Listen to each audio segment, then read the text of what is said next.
உலகெங்கும் வாழும் ராஜ் தொலைக்காட்சி அன்பர்களே, என் நெஞ்சம் நிறைந்த நேயர்களே, உங்கள் அத்தனை பேருக்கும் உங்கள் ஆத்மார்த்த ஜோதிடர் நங்கநல்லூர் டாக்டர் பஞ்சநாதனின் இனிய காலை வணக்கங்கள். இந்த நாள் இனிய நாளாக உங்கள் வாழ்க்கையில் அமையட்டும். இன்னைக்கு நம்ம பார்க்க போவது செப்டம்பர் மாதம் 9ஆம் தேதி 2025ஆம் ஆண்டு பலன்களை பார்க்க போகிறோம். தமிழ் வருடத்தில் இது விசுவாவசு வருடம். ஆவணி மாதம் 24ஆம் நாள். இன்னைக்கு கிழமை செவ்வாய்க்கிழமை. சந்திர பகவான் உத்திரட்டாதி நட்சத்திரத்தில் நமக்கு அனுக்கிரகம் பண்ணிட்டு இருக்கார். மேஷராசி என்பர்களே, மேஷராசிக்காரர்களுக்கு சனி பகவான் எப்படிப்பட்டவர் பார்த்தீங்கன்னா, அவர் தான் வேலையை கொடுக்கக்கூடியவர், அவர் தான் ப்ரமோஷனை கொடுக்கக்கூடியவர். அந்த சனி பகவான் 12ஆம் இடத்துல இருக்கார். அவர் சாரத்தில் தான் இன்னைக்கு சந்திரன் போகிறார். ஆகவே நிறைய பேருக்கு சேஞ்ச் ஆஃப் ஜாப் இருக்கும். எனக்கு வேலையில் ஒரு நெருக்கடி இருக்குது, நான் வேறு வேலையை மாற போகிறேன் அப்படின்னு நினைப்பாங்க. ஆனால் வேலை மாற வேண்டிய நெருக்கடி இருந்தால் தான் மாறணும். சில பேருக்கு என்ன இருக்கும்னா, சார் அந்த ஆஃபீஸில் நான் 7-8 வருஷமாக இருக்கேன் சார், எனக்கு போர் அடிக்கிறது சார், நான் வேலை மாற போகிறேங்கிறாங்க. அப்படி மாற்றம் செய்யக்கூடாது. இப்போ வேலை மாற்றம்ங்கிறது எப்படின்னா, நம்ம ஆஃபீஸில் நமக்கு சம்பளம் தரல, நம்ம ஆஃபீஸில் நமக்கு வேலை நெருக்கடி இருக்குது அப்படின்னு நம்ம வேலை தேடுறோம்னா பரவாயில்ல. வேலை நல்லா இருக்கும்போது வேலை மாற்றம் பண்ணக்கூடாது இல்லையா, அதை கவனமாக வச்சுக்கணும். அதே மாதிரி குடும்பத்து பெரியவர்கள் உடல் நலத்தில் அக்கறை எடுத்துக்கணும். திருமணம் சம்பந்தப்பட்ட ஒப்பந்தங்கள் இப்பொழுது நிச்சயதார்த்தங்கள் கைகூடி வரும். குடும்பத்தில் சந்தோஷம் பெருகும். நல்ல நாள். வியாபாரிகளுக்கு வியாபார ஒப்பந்தங்கள் இடுவதற்கு சூழ்நிலைகள் வரும். ரிஷபராசி என்பர்களே, சனி பகவான் லாபத்தில் இருக்காருங்கிறதே ஒரு விசேஷம். ரிஷபராசிக்காரர்களுக்கு சனி பகவான் உங்களுக்கு யோகாதிபதி. அவர் இப்போ லாபத்தில் இருக்கார். அப்போ உங்களுக்கு நல்ல வியாபார மேன்மை ஏற்பட போகிறது. ஒரு பிஸ்னஸ் பண்ணிக்கிட்டு இருக்கீங்க, நல்ல பணியாளர்கள் கிடைக்கிறோம்னா நல்ல பணியாளர்கள் இப்போ கிடைப்பாங்க. ரிஷபராசிக்காரர்களுக்கு காசு பணம் துட்டு வருமானா, குரு பகவானே 2ஆம் இடத்துல இருக்காரு, தனகாரகன். அவர் இருக்காருன்னா நல்ல காசு பணம் துட்டு வரும்னு அர்த்தம். 7ஆம் இடத்தின் அதிபதியாக இருக்கக்கூடிய செவ்வாயின் கிழமை இந்த கிழமை. ஆகவே திருமண விஷயங்களும் கைகூடி வரும். நல்ல கணவன் மனைவி இடையில ஒரு நல்ல அண்டர்ஸ்டாண்டிங் ஏற்படும். புதிய வீடுமனை வாங்கக்கூடிய யோகம் வரும். மிதுனராசி அன்பர்களே, மிதுனராசிக்காரர்களுக்கு 10ஆம் இடத்துல சந்திர பகவான் போயின்னு இருக்கார். சனியுடைய சாரத்தில் சனியும் 10ஆம் இடத்துல இருக்கார். அப்போ சிலருக்கு உத்தியோக நெருக்கடி இருக்கு. சிலருக்கு என்ன ஆகுறதுன்னா, ஏற்கனவே வேலை போயிடுது, வேற வேலைக்கு ட்ரை பண்ணிக்கிட்டு இருப்பீங்க, கிடைக்கும். மிதுனராசிக்காரர்களுக்கு ஜென்ம குருவா இருக்கிறதுனால கொஞ்சம் உடம்பு படுத்தும். அதுக்கு நீங்க உடம்புக்கு நல்ல எக்ஸசைஸ் பண்ணிக்கணும். நல்ல குருமார்களை வழிபடணும். சித்தர்கள், ஞானிகள், யோகிகள் வழிபடணும். யோகி ராம் சுரத்குமாரை வழிபடணும். அதே நேரத்தில் நீங்கள் இதே நேரங்களில் சாய்பாபா, ஷீரடி பாபா, ராகவேந்திரர் போன்ற தெய்வங்களை வழிபடணும். பூஜ்யாய ராகவேந்திராய சத்ய தர்மரதாய ச பிரஜதாம் கல்பவ்ருக்ஷாய நமதாம் காமதேனவே அப்படின்னு நீங்கள் மந்திரத்தை சொல்லிகிட்டே இருக்கணும். தெய்வ அனுக்கிரகம் கிடைக்கும். இன்னைக்கு உங்களுக்கு புதிய முயற்சி ஒன்று கைகூட போகிறது. திருமண விஷயம் உங்கள் குடும்பத்தில் கைகூடி வரப்போகிறது. ஒரு சந்தோஷமான அனுபவங்கள் நிறைந்த நல்ல நாளாக வியாபாரத்தில் இருக்கும். கடகராசி என்பர்களே, 2ஆம் இடத்தில் இருக்கக்கூடிய புதன் பகவான் நல்ல கல்வி ஞானத்தை தெளிவை தருவார். ஒருத்தர் நல்ல பாடம் படிக்கிறோம், நல்ல மதிப்பெண் பெறணும்னா சரஸ்வதியை வழிபடுறது ஒரு முறை. ஹயக்ரீவர் வழிபாடு செய்யணும். ஹயக்ரீவருக்குன்னு ஒரு மந்திரம் இருக்கு. ஞானானந்தமயம் தேவம் நிர்மலம் ஸ்படிகாக்கிருதம் ஆதாரம் சர்வ வித்யானாம் ஹயக்ரீவமுபாஸ்மகே அப்படிங்கிறோம். இந்த ஹயக்ரீவர் மந்திரம் இருக்கு. அதை சொல்ல சொல்ல சொல்ல நமக்கு கல்வி அறிவு பெருகும். இந்த ஹயக்ரீவர் மந்திரத்தை வீட்டில் உள்ள பிள்ளைகள் சொல்ல மாட்டேங்கிறதுன்னு சொன்னால் நம்ம என்ன பண்ணணும்னா, ஒரு டம்ளரில் தண்ணீர் எடுத்துக்கணும். நம்முடைய சுண்டு விரலை அந்த தண்ணீருக்குள்ளே வச்சுக்கணும். வச்சுட்டு ஹயக்ரீவர் மந்திரத்தை 108 முறை சொல்லிட்டு அந்த தண்ணீரை நம்ம குழந்தைகளுக்கு கொடுக்கணும். அவர்கள் அதை குடித்து வருகிற போதும் அவர்களுக்கு கல்வி ஞானம் பெருகும். ஹயக்ரீவருக்கு ஏலக்காமாலை போட்டு வழிபட்டாலும் நமக்கு கல்வி ஞானம் பெருகும்.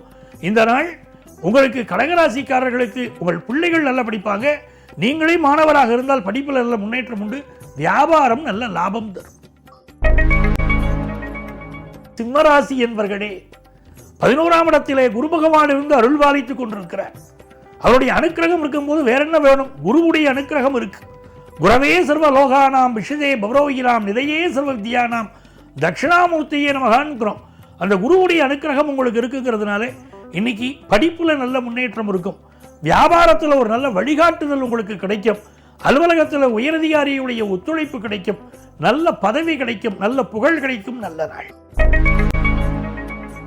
கன்னிராசி என்பர்களே, கன்னிராசிக்காரங்களுக்கு 7ஆம் இடத்துல சந்திர பகவானும் சனி பகவானும் இருக்காங்க.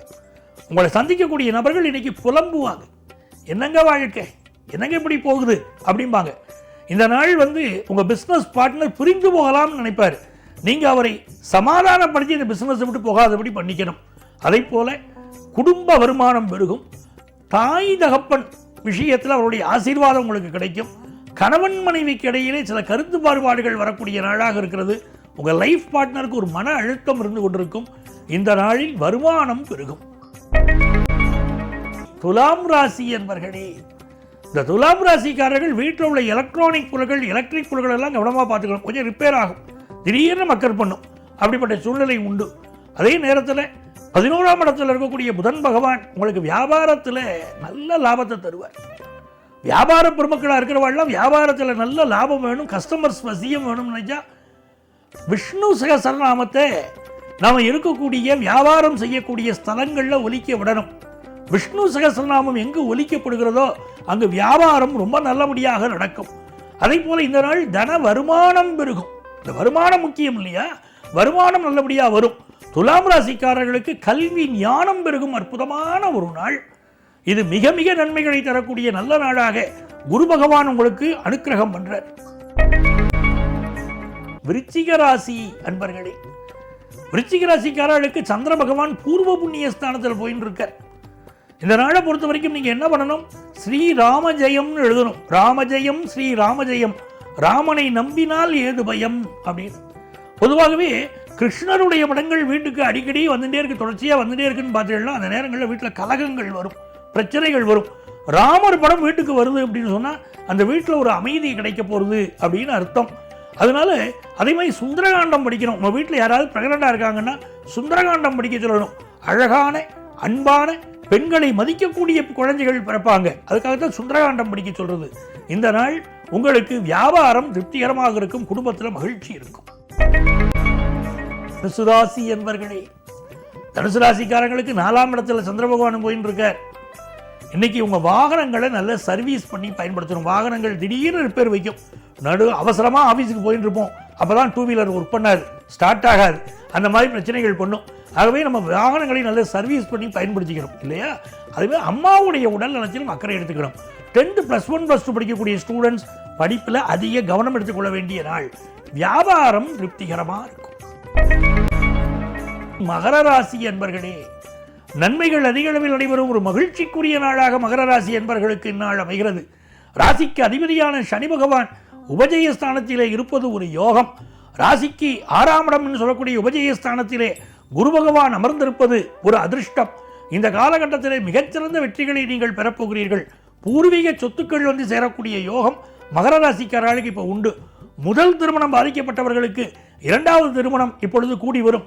இன்றைக்கு சிவ வழிபாடு செய்யக்கூடியவர்களுக்கு மகர ராசிக்காரர்களுக்கு எல்லா நன்மைகளும் உருவாகும். நல்ல நாள் இந்த நாள். கும்பராசி என்பர்களே, கும்பராசிக்காரர்களுக்கு குரு பகவானுடைய பார்வை இருக்கு பாருங்க. அந்த பார்வையினால் வாழ்க்கையில் நீங்க ஜெயிக்க போறீங்க. குரு பார்க்க கோடி நன்மையினாக. அதனால குரு பகவான் இப்போ உங்களை பார்க்கிறார். உங்களுக்கு தனம் வரும், கல்வி வரும், நல்ல குடும்ப வாழ்க்கை அமையும், பிசினஸ்ல வாடிக்கையாளர்கள் உயர்வார்கள். ரொம்ப திருப்திகரமான நல்ல நாள். மீனராசி என்பர்களே, ராசியில சந்திர பகவான் போயிட்டு இருக்காரு. இன்னைக்கு பரபரப்பா செயல்படுவீங்க. வேலை நிமித்தமான சில நெருக்கடிகள் சிலருக்கு இருக்கும். வேற வேலை மாற்றம் பண்ணுவோமா, எப்படி இருக்கலாம் தோணும். ஆனால் உங்களுக்கு திருஷ்டி அதிகமாக இருக்கு, அதை சுற்றி போட்டுக்கணும். அதை தான் உங்களுக்கு நான் மீனராசிக்காரர்களுக்கு சொல்லிகிட்டே இருக்கேன். இந்த நாளை பொறுத்த வரைக்கும் சிலருக்கு கண் சிகிச்சைகள் செய்து கொள்ள வேண்டிய அவசியமும் சிலருக்கு இருக்கும். சகோதர உறவுகளில் விட்டு கொடுத்து செல்ல வேண்டியிருக்கும். சொத்து விஷயங்கள்ல எச்சரிக்கையா இருங்கோ. சில பேர் சொத்து விஷயங்களை உங்களை இன்னைக்கு ஏமாற்ற பார்ப்பார்கள். இது நன்மைகள் அதிக அளவில் நடைபெறும் நல்ல நாள் அன்பர்களே. நாளைய பதிவில் மீண்டும் சந்திப்போமா?